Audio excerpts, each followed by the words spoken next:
नमस्कार। आपके अपने YouTube चैनल 40 स्मार्ट स्टडी में हार्दिक अभिनंदन और स्वागत।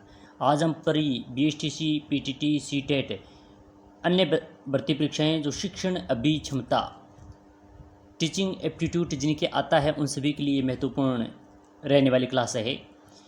शिक्षण अभिक्षमता से संबंधित हम 50 अति महत्वपूर्ण प्रश्नों का अध्ययन करेंगे जो बहुत ही महत्वपूर्ण और इम्पोर्टेंट रहने वाली क्लास है।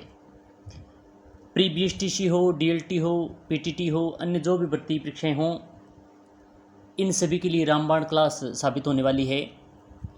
तो शुरू करते हैं। आज का पहला प्रश्न है, अधिगम की आवश्यकता है बालक के संवेग, बालक का पूर्ण व्यक्तित्व, बालक की रुचि, बालक का वंश। अधिगम की आवश्यकता क्या है ये बताना है। तो प्रश्न संख्या 1 का सही उत्तर होगा बालक का पूर्ण व्यक्तित्व ही अधिगम की महत्वपूर्ण आवश्यकता है, यानी ऑप्शन संख्या बी इसका सही उत्तर है। प्रश्न संख्या 2 है, रचनात्मक अधिगम में अधिगम प्रक्रिया की प्रकृति होती है सक्रिय एवं सामाजिक, निष्क्रिय एवं सामाजिक, व्यक्तिगत एवं सक्रिय, व्यक्तिगत एवं निष्क्रिय। तो रचनात्मक जो अधिगम होता है उसमें अधिगम की जो प्रकृति है वो किस प्रकार की होती है, तो सक्रिय और सामाजिक होती है। इन ऑप्शन संख्या ए इसका सही उत्तर है। प्रश्न संख्या 3 है, 50 महत्वपूर्ण प्रश्न हैं। आशा है कि क्लास आपको बहुत अच्छी लगेगी। अच्छी लगे तो लाइक और शेयर करें। प्रश्न संख्या 3 है, शिक्षण अधिगम का आधार है अभिभावक शिक्षक संबंध है, प्रधानाध्यापक शिक्षक संबंध है, छात्र शिक्षक संबंध है, उपयुक्त में से कोई नहीं। शिक्षण अधिगम का आधार क्या है? शिक्षण अधिगम का आधार ही जब छात्र और शिक्षक के आपस में अच्छे संबंध होंगे तो वह आधार बनेगा, यानी सी ऑप्शन इसका सही उत्तर है तीसरे का। प्रश्न संख्या 4 है, निम्नलिखित में से अधिगम की विशेषता नहीं है, यानी अधिगम की विशेषता कौन सी नहीं है? अनुकूलन, उद्देश्यपूर्ण, सार्वभौमिकता व सामूहिकता। तो अधिगम की विशेषता कौन सी इनमें से चारों में जो दी गई इनमें से नहीं है, तो वह नहीं है जो सामूहिकता नहीं है, यानी डी ऑप्शन इसका सही उत्तर होगा। बाकी अनुकूलन है, उद्देश्यपूर्ण है और सार्वभौमिकता, ये तीनों ही है। प्रश्न संख्या जो 5 दिया गया है, अधिगम को अत्यंत प्रभावशाली बनाने का उत्तम तरीका है नई शिक्षण तकनीकी, स्वप्रेरणा, धन और पूर्व ज्ञान। तो अधिगम को अत्यंत प्रभावशाली बनाने का जो उत्तम अच्छा तरीका है वह स्वप्रेरणा है, यानी स्वयं अपने आप में मोटिवेशन होना, प्रेरणा है वो ही है, यानी बी ऑप्शन इसका सही उत्तर है। प्रश्न संख्या 6 है, सीखने की प्रकृति एवं सूझ की दृष्टि से निम्नलिखित में कौन सी विशेषता गेस्टाल्ट मनोवैज्ञानिक द्वारा निर्धारित नहीं की गई है, यानी ऐसी कौन सी है जो निर्धारित नहीं की गई है वह बताना है। तो 1 नंबर है ए, अधिगम की प्रकृति संगठनात्मक है, यह बात तो सही है, उन्होंने कहा है। 2 नंबर है, अधिगम प्रकृति यंत्रवत होती, ये गलत दिया गया है, यानी ऑप्शन संख्या बी इसमें गेस्टाल्ट मनोवैज्ञानिक द्वारा निर्धारित नहीं की गई है। सी है, अधिगम की प्रकृति लगभग स्थायी होती है, ये बात सही है। सूझ के लिए समस्यात्मक परिस्थिति का होना आवश्यक है, ये बात सही है। ऑप्शन संख्या बी इसका सही उत्तर होगा। प्रश्न संख्या 7वां है, निम्नलिखित में से कौन सा गुण नेतृत्व का परिचायक नहीं है? ये नेतृत्व का परिचायक कौन सा गुण नहीं दिया गया है? 1 नंबर है, नेता समुदाय के सामान्य सदस्यों में विशिष्ट होता है, ये बात तो सही है।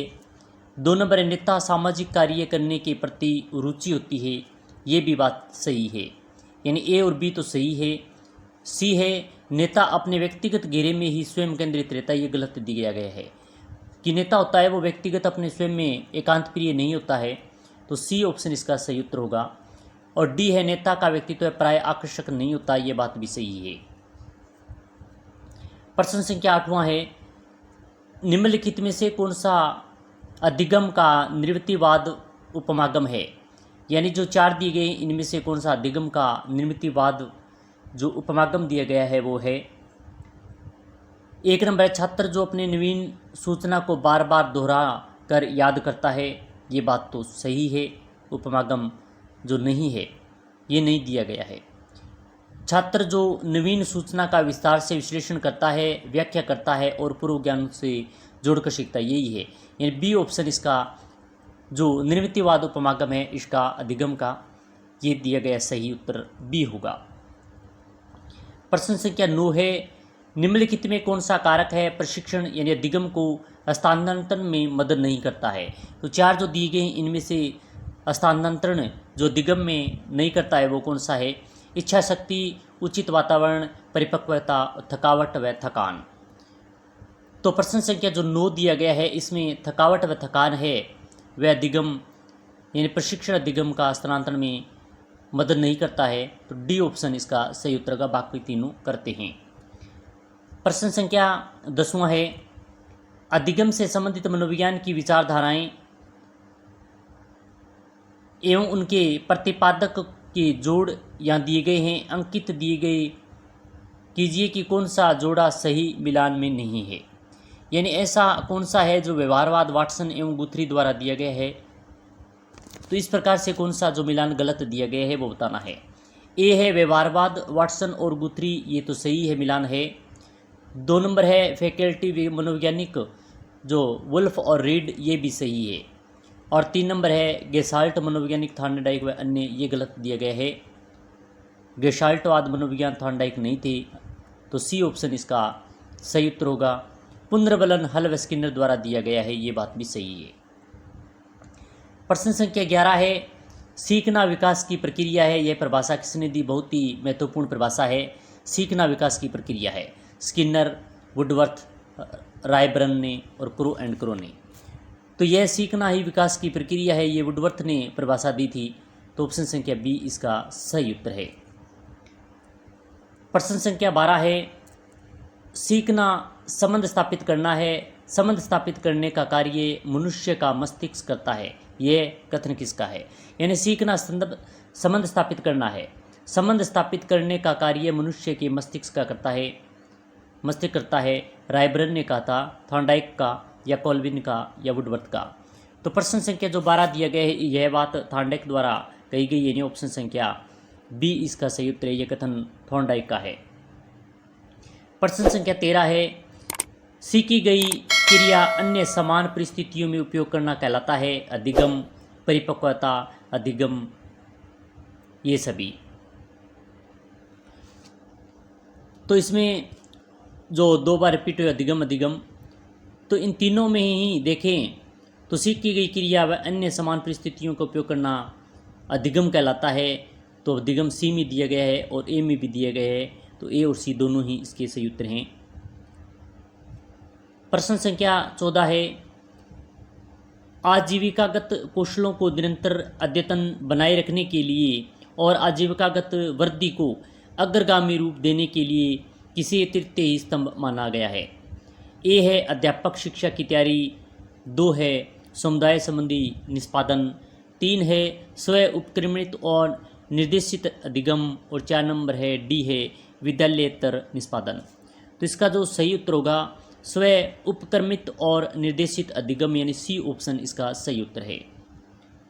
प्रश्न संख्या 15 दिया गया है, अधिगम अंतरण का थॉर्नडाइक सिद्धांत कहा जा गया है या कहा जाता है।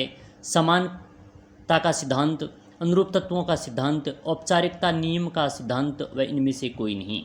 अधिगम अंतरण का थॉर्नडाइक सिद्धांत कहा गया है तो वह अनुरूप तत्वों का सिद्धांत है, यानी बी ऑप्शन इसका सही उत्तर है। प्रश्न संख्या 16 है, मानव विकास का निदान किया जाता है तो किस प्रकार उनका किया जाता है कि व्यक्ति विशेष आनुवंशिक सामग्री द्वारा, व्यक्ति के आनुवंशिक एवं पर्यावरणीय गुणफल के द्वारा, यानी बी ऑप्शन इसका सही उत्तर है। ऑप्शन संख्या बी यानी प्रश्न संख्या 16 का सही उत्तर है। प्रश्न संख्या 17 है, एक बालक संपूर्ण विकास किसी विशेष समय पर निम्नलिखित में से किसका परिणाम होता है। ए नंबर जो दिया गया है, विकास एवं वृद्धि के लिए उसे जो भी अवसर प्राप्त हुए हैं उन सभी का, ये तो नहीं है। बी है उन क्षमताओं का जो उसे आनुवंशिकता द्वारा प्राप्त हुई हैं। 3 नंबर है वंशानुक्रम एवं पर्यावरणीय सहमिश्रण का, यानी यही इसका सही उत्तर है, यानी सी ऑप्शन इसका सही उत्तर होगा।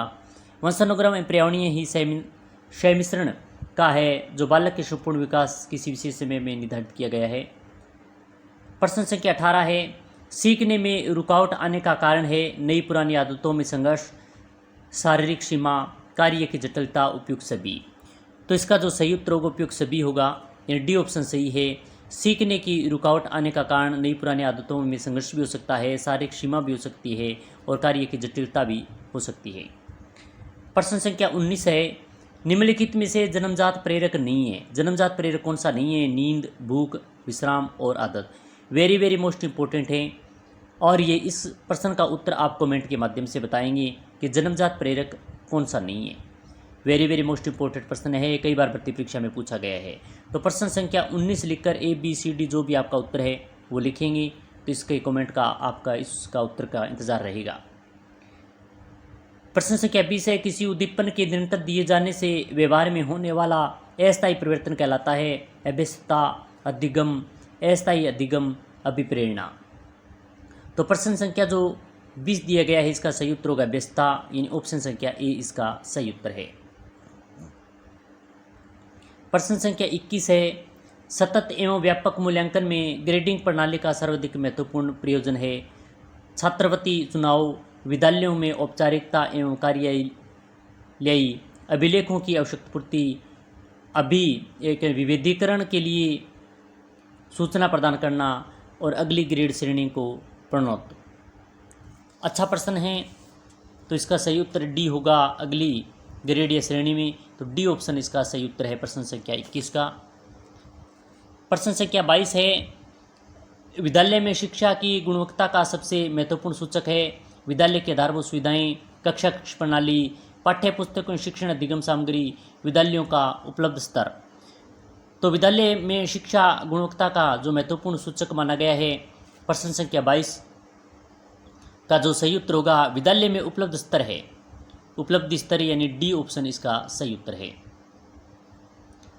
प्रश्न संख्या 23 है, सृजनशीलता को परिभाषित किया जा सकता है मौलिक विचार निर्माण से, मौलिक उत्तरे व समाधान सुझाव से, मौलिक विचार समाधान उत्तर निर्माण से, डी है समस्या की सही अनुकरण के चुनाव से। प्रश्न संख्या जो 23 महत्वपूर्ण है, मौलिक विचार हैं, समाधान हैं और उत्तर निर्माण, जो सी ऑप्शन दिया गया है वो सही उत्तर है जो सृजनशीलता को परिभाषित करता है। प्रश्न संख्या 24 है, मूल्यांकन के वस्तुनिष्ठ प्रकार के परीक्षण पदों में गुणों को निम्नलिखित में से कौन सा सही रूप प्रदर्शित करता है? वैधता एवं विश्वसनीयता, वस्तुनिष्ठता, विश्वसनीय वैधता और तटस्थता, सुविधाजनक और निर्माण में आसान। तो प्रश्न संख्या जो 24 दिया गया है वह वैधता और विश्वसनीयता, यानी ऑप्शन संख्या ए इसका सही उत्तर है। सभी महत्वपूर्ण प्रश्न हैं, एक से अधिक बार भर्ती परीक्षा में पूछे भी गए हैं, आगामी भर्ती परीक्षा में आ भी सकते हैं। व्याख्यान देते समय यदि कक्षा में कोई विघ्न या बाधा हो तो शिक्षक को निम्नलिखित में से क्या करना चाहिए?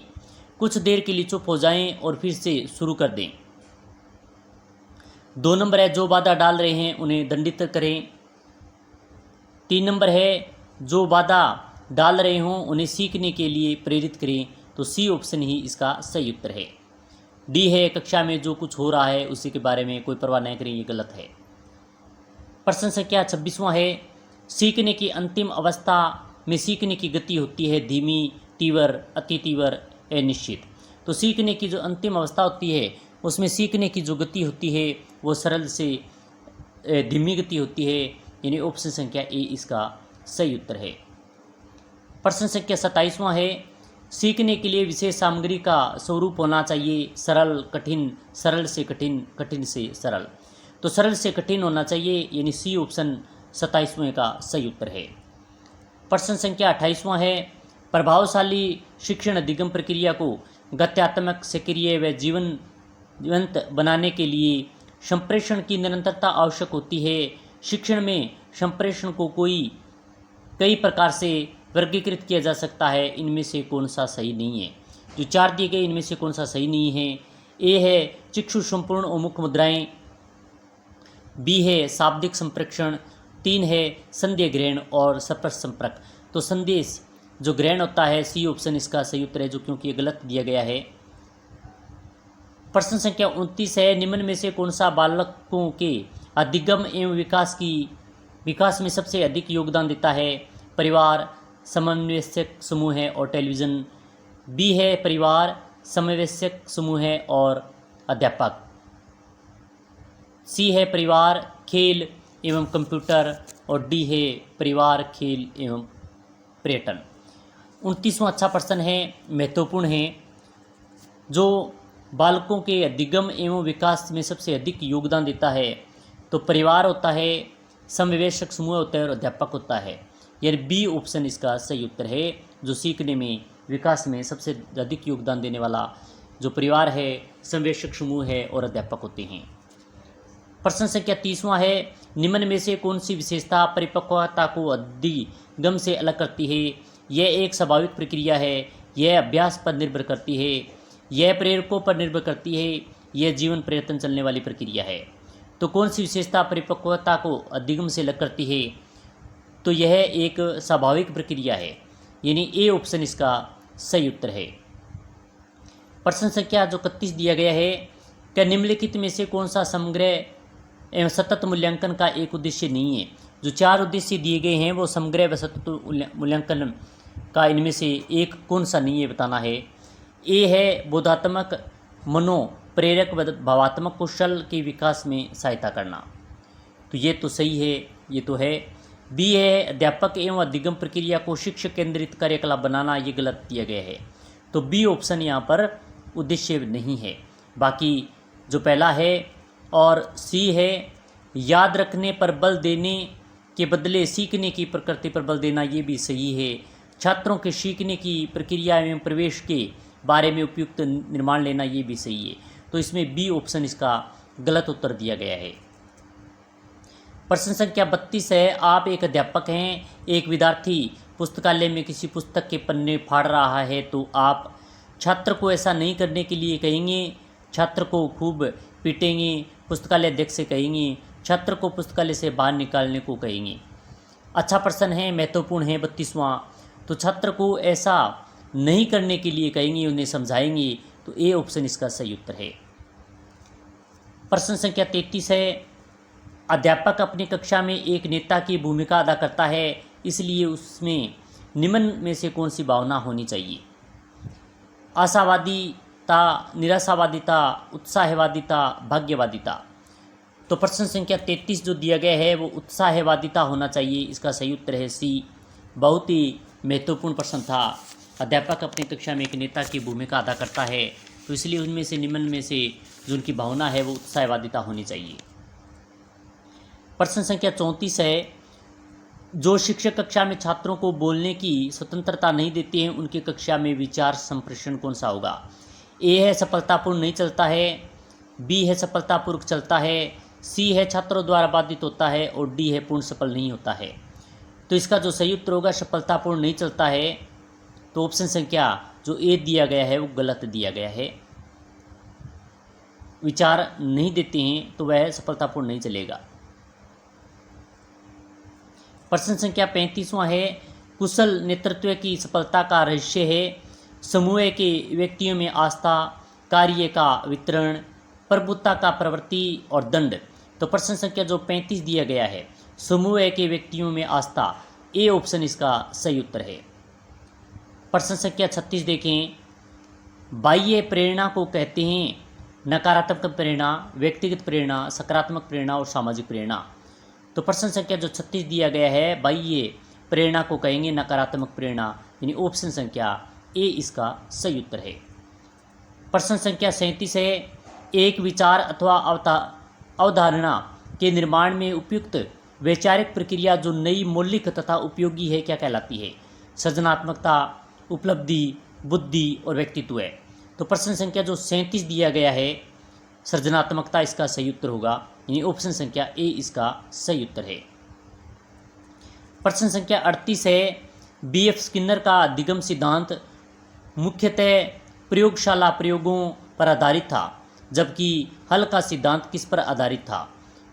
तो हल का सिद्धांत किस पर आधारित है ये बताना है। 1 नंबर परिकल्पनाओं पर, गणितीय गणनाओं पर, प्रयोगशाला से बाहर किए गए प्रयोगों पर और सामाजिक अधिगम पर।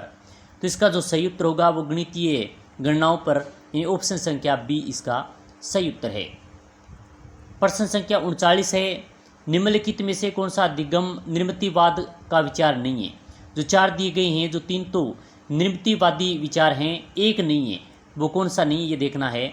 अधिगम वैसा का वैसा हूबहू संप्रत्यात्मक स्कीमा है, तो यही नहीं है, यही इसमें गलत दिया गया है, तो ए ऑप्शन इसका सही उत्तर होगा। बी है, दिगम एक सक्रिय अर्थ निर्माण प्रक्रिया है, ये बात सही है, निर्मितिवाद का विचार है। 3 नंबर है, सी है, नया अधिगम अधिगमकर्ता के पूर्व एवं अधिगम पर आधारित होता है, ये बात भी सही है। डी है, अधिगम सामाजिक अंतक्रिया द्वारा सुगम होता है, ये भी सही है, तो इसमें ए ऑप्शन गलत दिया गया था। प्रश्न संख्या 40 है, गेने के अनुसार निम्नलिखित में से कौन से 8 में से 4 अधिगम प्रकारों का सही पदानुक्रम क्रम है। तो इनमें से जो 4 अधिगम प्रकार दिए गए थे, इनमें से क्रम के अनुसार कौन सा सही दिया गया है, ये बताना है। 1 नंबर है, संप्रत्य सिद्धांत बहुविधीकरण समस्या, ये तो नहीं है। बी है, सिद्धांत बहुविभेदीकरण संप्रत्य समस्या समाधान, ये भी नहीं है। सी दिया गया है, समस्या समाधान संप्रत्य सिद्धांत और ये भी नहीं है। बहुविभेदीकरण संप्रत्य सिद्धांत और समस्या समाधान, तो डी ऑप्शन इसका सही उत्तर होगा, जो इसमें क्रम से सही दिया गया है। प्रश्न संख्या 41 है, वाणी व भाषा को अविकसित होने का कारण है। भाषा ज्ञान के बाद बहरापन, उचित प्रशिक्षण की कमी, जन्म से बहरापन, जन्म के कुछ समय पश्चात बहरापन। तो प्रश्न संख्या जो 41 दिया गया है, इसका सही उत्तर होगा जन्म से बहरापन, यानी सी ऑप्शन इसका सही उत्तर है। प्रश्न संख्या 42 है, आपके मतानुसार सेवारत शिक्षक प्रशिक्षण कार्यक्रम आमुखीकरण का अच्छा उपाय है, यह कथन किसका है। यह निश्चित है, असत्य है, सत्य है, आंशिक है। तो यह कथन है, किस प्रकार का ये कथन है, ये बताना है। तो प्रश्न संख्या जो 42 दिया गया है, तो यह कथन एकदम सत्य है, यानी सी ऑप्शन इसका सही उत्तर है। प्रश्न संख्या 43 है, बालक के विकास में निम्नलिखित में से किसका अधिकतम योगदान होता है। अच्छे स्कूल का, पाठ्य पुस्तकों का, धनवान माता पिता का, योग्य व समर्पित अध्यापकों का। तो योग्य और समर्पित अध्यापक होंगे, तो डी ऑप्शन इसका सही उत्तर है, जो बालकों के विकास में महत्वपूर्ण भूमिका होगी, अच्छा योगदान होगा। प्रश्न संख्या 44 है, एक शिक्षक की अपनी सहकर्मियों के साथ किस प्रकार की अभिवृत्ति होनी चाहिए। नकारात्मक, आलोचनात्मक, सहयोगात्मक और रचनात्मक। तो प्रश्न संख्या जो 44 दिए गए हैं, इसका सही उत्तर होगा सहयोगात्मक होनी चाहिए, सी ऑप्शन इसका सही उत्तर है। प्रश्न संख्या 45 है, शिक्षक का मुख्य कार्य है पाठ्यक्रम समय पर पूर्ण करवाना, छात्रों को प्रभावी शिक्षा देना, छात्रों का मार्गदर्शन करना, छात्रों के साथ पक्षतापूर्ण व्यवहार करना। तो अच्छा प्रश्न है, महत्वपूर्ण है। तो शिक्षक की प्रमुख कार्य क्या हैं, ये बताना है। तो इसका जो सही उत्तर होगा, छात्रों का मार्गदर्शन करना, यानी ऑप्शन संख्या सी इसका सही उत्तर है। प्रश्न संख्या 46 है, एक सफल शिक्षक के लिए सीखने के सिद्धांत की जानकारी आवश्यक है, क्योंकि 1 नंबर है, इसमें वेतन बढ़ाने में सहायता मिलती है। बी है, इसमें पाठ्य पुस्तकों को रोचक बनाने में सहायता नहीं मिलती है। सी है, इसमें पाठ्य पुस्तकों को रोचक बनाने में सहायता मिलती है। और डी है, इसमें समय की बचत होती है।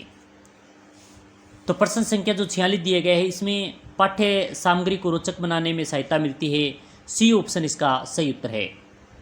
प्रश्न संख्या 47 है, सीखने की गति निर्भर करती है जिज्ञासा पर, सीखने वाले की रुचि पर, सीखने वाले की प्रेरणा पर, उपयुक्त सभी।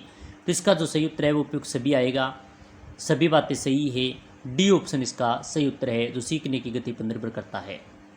प्रश्न संख्या 48 है, सीखने को प्रभावित करता है कक्षा का मनोवैज्ञानिक वातावरण, सामाजिक वातावरण, आर्थिक वातावरण या राजनीतिक वातावरण।